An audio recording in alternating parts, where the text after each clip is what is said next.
Assessment करने गई थी दुआ ज़हरा की, तो मुझे इन्होंने जो है वो कुछ पिलाया गया चाय में घोल के, जिसकी वजह से as I am an approved psychiatrist FCPS, तो मुझे शक पड़ा कि मेरे चेंजेस हो रहे हैं बिहेवियर में, मैं कैसी कैसी अजीब अजीब बातें कर रही हूँ, अजीब अजीब से मैसेजेस कर रही हूँ। तो मैंने जाके फ़ौरन आगा खान लेबॉरेटरी गार्डन से मैंने जो है वो अपना यूरिन टॉक्सिकोलॉजी टेस्ट करवाया, तो उसमें आया है कि अच्छा, उसके बाद क्या हुआ कि आपको अगर शक हो रहा है कि मैंने कोई झूठी रिपोर्ट प्रिपेयर करवाई है, तो जाके आगा खान लेबॉरेटरी गार्डन से देख लीजिए कि मैंने रीज़न क्या लिखा हुआ है, क्योंकि बिकॉज आई वॉज इंटॉक्सिकेटेड। बिस्मिल्लाहिर्रहमानिर्रहीम। अस्सलाम वालेकुम नाजरीन, मैं हूं फयाज महमूद और आप देख रहे हैं फयाज महमूद यूट्यूब चैनल। नाजरीन, आज हम बात करेंगे जहरा काज़मी केस की, जिसमें बड़ी ही ज़्यादा अब डेवलपमेंट सामने आ रही हैं। और ये जो केस है, आप ये कह लीजिए कि वो जो सना नहीं, दूध में पानी मिलाते जाएं और वो लस्सी जो है फैलती जाती रहती है। तो ये केस भी अब वही बन गया है। इसमें आए रोज की नई नई डेवलपमेंट्स हैं और न जाने कब पेरेंट्स को इंसाफ मिलेगा। ये जो बात है, इस केस में हमारी पहले दिन से ही कोशिश ये थी कि जल्द से जल्द ये केस सॉल्व हो, उसके जो पेरेंट्स हैं जहरा काज़मी के, उनको इंसाफ मिले। लेकिन इस इंसाफ का हुसूल जो है वो वाकई एक मुश्किल टास्क बन के रह गया है। लेकिन आज हमें ज्वाइन किया है शाहिद हुसैन साहब ने। आज इनसे हम कुछ चीजें जानने की कोशिश करेंगे और एक डॉक्टर साहिबा की स्टेटमेंट सामने आई है। उस स्टेटमेंट ने कितना धचका पहुंचाया है मेहदी अली काज़मी साहब के जो प्रो उनके हैं और गवर्नमेंट ऑफ सिंध के ऊपर, ये खासकर शहला रजा साहबा का जो एक किरदार है उसमें उन्होंने उंगली उठाई है। ये सारा मामला आखिर हुआ क्या, कैसे ये सब कुछ हो गया? सबसे पहले तो शाहिद भाई आपका बहुत बहुत शुक्रिया। आज की जो अदालती कार्रवाई है उस पे हमें बताइए और उसके बाद फिर मैं कुछ इन सवालात का जवाब भी आपसे जानने की कोशिश करूंगा कि आखिर ये मुद्दा क्या है।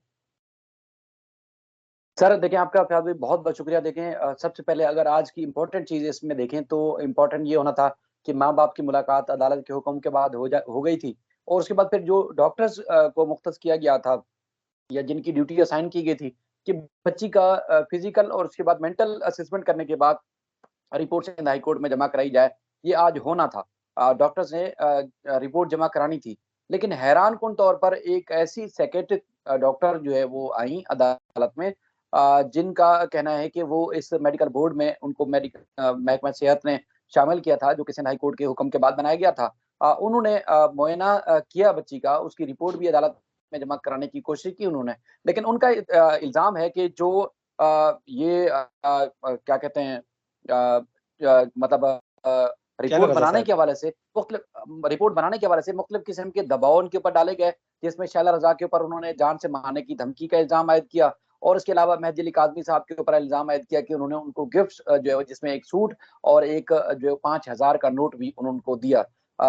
तो उसके बाद फिर वो जब समाअत हुई, इससे पहले भी हम देख रहे थे उनकी गैर मामूली हरकत कमरे अदालत में हमने देखी, जिसमें कभी वो मुल्ज़िम से मिल रही हैं, कभी उनके वकील से मिल रही हैं, कभी ये दावा कर रही हैं, जो कि रिपोर्टर खुद सुन भी रहे हैं कि अगर इंसाफ ना हुआ तो मैं जज के सामने हाथ काट लूँगी, बाजू काट लूँगी, अपनी नस काट लूँगी। इस तरह की बातें वहाँ कोर्ट रूम के अंदर देखने में आ रही थी। अच्छा, हम समझ रहे थे कि ये एक वैसी ये कैफ़ियत होती है ना, जैसे बंदे की मतलब जैसे कोर्ट से हट के जब गुफ्तगू होती है तो ये चलती है, कोई मसला नहीं है। लेकिन जब कोर्ट में समाअत शुरू हुई तो उस वक़्त भी बड़ी हैरानकुन सूरत-ए-हाल देखने में आई कि जब जज साहब आ गए और उसके बाद ये सबसे पीछे रोस्टम के पीछे जो स्टेप बने होते हैं जिसमें बेंचेस लगी होती हैं, उसके बीच में स्टेप होते हैं, वहाँ खड़ी हुई हैं और उन्होंने कहा कि मैं मतलब जज साहब कुछ कहना चाहती हूँ, ये मेरी रिपोर्ट है जो मैंने डॉक्टर जो मुझे शामिल किया गया था, और उसके बाद फिर इसके लिए जो है मुझे जान से मारने की धमकियाँ दी गई और मेरे साथ ये हुआ, वो हुआ और फलाँ-फलाँ चीज़, और ये मैं दूँगी सिर्फ़ और सिर्फ़ जज साहब आपको ही, इसके अलावा मुझे किसी पे ट्रस्ट नहीं है, मैं किसी को नहीं दूँगी। और आपको पता है जजेस की जो कुर्सियाँ हैं हाई कोर्ट में वो बड़ी ऊँची जगह पर होती हैं और काफ़ी महफूज़ भी होती हैं, यानी कि कोई भी फैलांग कर अंदर उस तरफ बड़ी मुश्किल से पहुँच पाएगा, वरना आसानी से कोई नहीं जा पाता। तो वो रास्ता ढूँढ रही थी कि मुझे जज साहब के पास खुद जाके ये पकड़ानी है, जो भी रिपोर्ट है उनके हाथ में या कुछ और भी जो कोई देना चाहती हैं। तो उसके बाद फिर अमला भी परेशान था, वहाँ कोर्ट रूम के अंदर जो लोग थे वो भी हैरान थे कि बिलाखिर ये क्या सूरत-ए-हाल देखने को मिल रही है। पहली दफ़ा शायद कमरा अदालत में ये देखने को मिल रही थी। तो जज साहब ने भी इसरार किया कि मेरे स्टाफ को पकड़ा दें, जो भी देना है फाइल जब जो एनवेलप देना है, जो भी स्टाफ को पकड़ा दें। तो उन्होंने स्टाफ को दिया, और उसके बाद फिर कुछ और बोलना शुरू हो गई। फिर उसके बाद जज साहब हैरान हुए, उनके रवैया देखा, जो जो गुफ्तगू का तरीकाकार था वो देख के जज साहब ने कहा कि आप डॉक्टर हैं? तो उन्होंने कहा मैं डॉक्टर हूँ, मैंने एफसीपीएस किया हुआ है और फलां फलां फलां। तो उसपे फिर जज साहब हैरान हुए कि मतलब ये इस तरह की बात हो रही है। फिर जिब्रान नासिर साहब ने उनको असिस्ट करने की कोशिश की कि जो रिपोर्ट है, जो ये रिपोर्ट लाई है, रिपोर्ट चूँकि मेहदी काज़मी और इनको जिब्रान नासिर साहब को भी ये इरसाल कर रही थी बार-बार कि मेहदी काज़मी को कह रही थी कि मुझे बहन बना लो, और उसके बाद फिर अगर बेटी को बचाना चाहते हो तो मुझे बहन बना लो। और उस दौरान ये अपनी कार्रवाई जो थी वो उनको इरसाल भी कर रही थी व्हाट्सएप के ऊपर, जो उनकी असेसमेंट थी। तो जिब्रान नासिर ने कहा कि अगर इस रिपोर्ट को मान लिया जाए, अदालत इसको अगर दुरुस्त मान लेती है, तो ये रिपोर्ट 130% हमारे हक में, यानी कि मुद्दई के हक में है। जो मुद्दई का स्टांस है उसको सपोर्ट कर रही है। लेकिन चूँकि डॉक्टर साहिबा की कैफियत ऐसी है, इस रिपोर्ट पे हम इन्हिसार नहीं कर सकते। तो लिहाजा एक जो अदालत ने ऑर्डर दिया था मेडिकल बोर्ड का, जो कि बच्ची का असेसमेंट करना था, वो मकसद जो है वो पूरा हुआ नहीं है। इसलिए एक और मेडिकल बोर्ड बनाने का हुक्म दिया जाए, जिससे प्रॉपर बच्ची की असेसमेंट हो और उसके बाद फिर पता लगाया जाए कि बच्ची के साथ हुआ क्या है। उस दौरान फिर जो दूसरी डॉक्टर साहिबा थी उज़मा, उनसे जज साहब ने पूछा कि क्या मामला है? तो उन्होंने बताया कि देखें जी, ना तो मुझे उन्होंने पूछा कि क्या आपको कोई धमकियाँ वगैरह दी गई? उन्होंने कहा ना तो मुझे किसी ने धमकियाँ दी, ना ही कोई ऐसी कोई बात है। बाकी जो है कि मैंने 6 विज़िट्स किए हैं चाइल्ड प्रोटेक्शन यूनिट के, और उसके बाद फिर माँ-बाप से भी मैंने हिस्ट्री ली है, और मज़ीद आज भी, यानी कि आज के रोज़ भी आज ये ड्यू था, करने वाला था, क्या कहते हैं उसको, विज़िट करना था, मैंने, तो इसलिए आज वो हो नहीं सका। और उन्होंने हुँ, तजवीज़ दी कि चूँकि बच्ची माइनर है, और माइनर है बच्ची, इसलिए एक जो बच्चों के जुवेनाइल के जो साइकियाट्रिस्ट होते हैं, उनको इस मेडिकल बोर्ड में शामिल किया जाए, ताकि ये बहुत जल्दी और बच्चों की कैफियत का अंदाज़ा वो डॉक्टर ही लगा सकते हैं। तो जज साहब ने इस हुँ, बात से भी इत्तेफ़ाक किया कि चलें ठीक है, हम देख लेते हैं इस मामले को। इस दौरान जब ये गुफ्तगू की बात हो रही थी, जिब्रान नासिर ने जब कोई बात करना शुरू की या किसी और ने भी बात करने की कोशिश की, तो फिर वो डॉक्टर साहिबा खड़ी हो रही थी, बार-बार जज साहब को मजबूरन पुलिस को बुलाना पड़ा। लेकिन फिर भी वो बोले जा रही थी कि मेरी इंसल्ट हो रही है, मेरा ये है, मेरा वो है। यानी कि इंतहाई गैर मामूली रवैया कभी भी डॉक्टर्स का इस तरह नहीं दे सकते। कोई स्ट्रेस में भी होता है, कोई परेशानी के आलम में भी होता है, तो इस तरह रवैया नहीं होता। ऐसा लग रहा था जैसे इनको बहुत ज़्यादा इलाज की ज़रूरत है, सरकारी जॉब करती हैं, इनको खुद सरकारी जॉब की ज़िम्मेदारी इनको कैसे दे दी गई। और देखिए, ज़ाती मसाइल किसी के साथ भी हो सकते हैं, हमारे साथ भी हो सकते हैं, हमारे घरों में भी हो सकते हैं।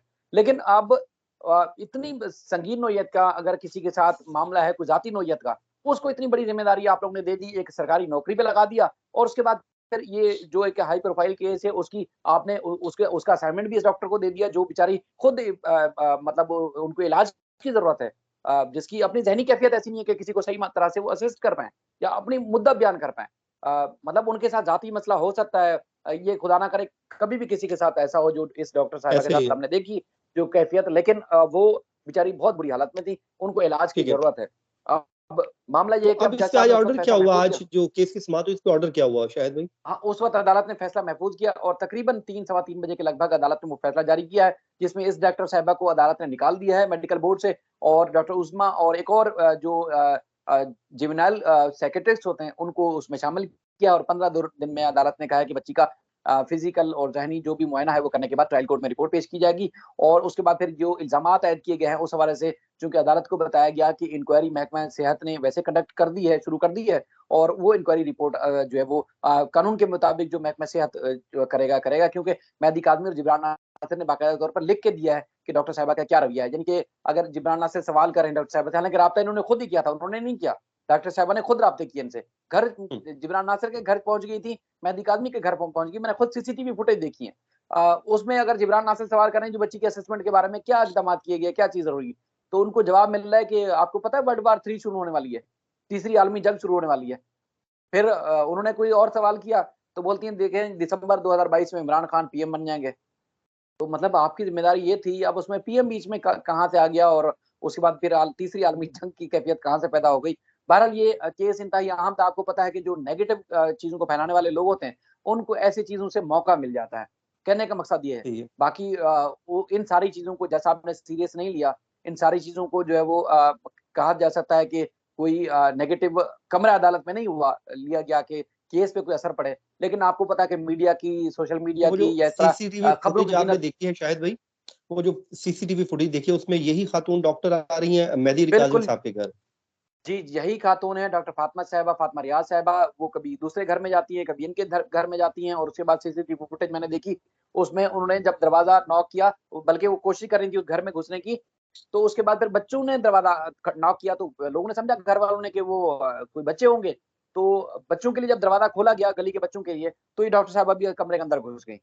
तो इनका वो काम नहीं था, इनको मतलब जाने की क्या जरूरत थी। हमें तो इतना भी पता चला है कि सेक्रेटरीशियत को भी इन्होंने मैसेजेस किए हैं, जो पुलिस सर्जन है उनको भी मैसेजेस किए हैं, बुरा भला कहा है, और डॉक्टर उस्मा के बारे में जो दूसरी डॉक्टर है उनके बारे में बुरा भला कहा है। लेकिन कहने का मकसद है ओवरऑल ये आपने बड़ा वीडियो भी देखी होगी। नामुनासिब रवैया है। और इस तरह मेहदी अली बिल्कुल काज़मी के घर घुसना ये तो बड़ा ही अनएथिकल भी है, और आपका मेरे ख्याल में कोई काम भी नहीं बनता उनके घर जाना। शायद भाई आपने बड़ा बिल्कुल डिटेल में हमारे साथ आज के केस की तफसीलात शेयर की हैं, आपका बहुत-बहुत शुक्रिया। नाज़रीन, हमारी कोशिश यही होती है कि जो फैक्ट्स हैं वो आपके सामने लाए जाए, सुनी-सुनाई बात ना की जाए, क्योंकि जो गुज़िश्ता रोज़ जो सदफ नईम के साथ हुआ और उसके बाद जो यूट्यूब पर रिपोर्टिंग हुई, वो इतनी अनएथिकल थी कि उसने हमें भी हिला के रख दिया। तो कोशिश ये यही कीजिए बिल्कुल। वही फैक्ट लेके आएँ, जो फैक्चुअली रिपोर्टिंग कीजिए, क्योंकि आखिरकार हम फिर भी अपनी एक एक जवाबदेही बात को फिर भी एक बात, जिब्रान नासिर ने प्रेशर डाला, मेहदी काज़मी ने प्रेशर डाला, या किसी शहदा रज़ा ने प्रेशर डाला, तो जो कैफियत है डॉक्टर साहिबा की, अगर इनका इनका इनका मेंटल अगर असेसमेंट करा लिया जाए, तो इस किस्म की जिनकी मेंटल कैफियत हो, ज़हनी कैफियत हो, उनकी ना तो गवाही कबूल होती है, आपको पता है अदालतों में कभी भी कबूल नहीं होती, और ना ही हुँ, उनकी जो है हुँ। वो किसी किस्म का बयान जो है काबिल कबूल होता है, क्योंकि उनकी अपनी कैफियत खराब है, अपनी बहुत सही, ज़्यादा कैफियत खराब है, उनको उनको खुद इलाज की चलें। ज़रूरत है। बाकी अल्लाह जहाँ पाक तक जिब्रान अल्लाह नासिर पाक की बात डॉक्टर हुई साहिबा को भी या अल्लाह पाक डॉक्टर साहिबा को भी जी, सेहत तंदुरुस्ती दे, और मेहदी अली काज़मी साहब को एटलीस्ट अब इंसाफ मिल जाना चाहिए।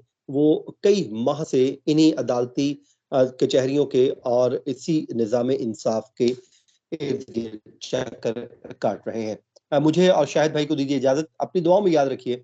अल्लाह निगहबान।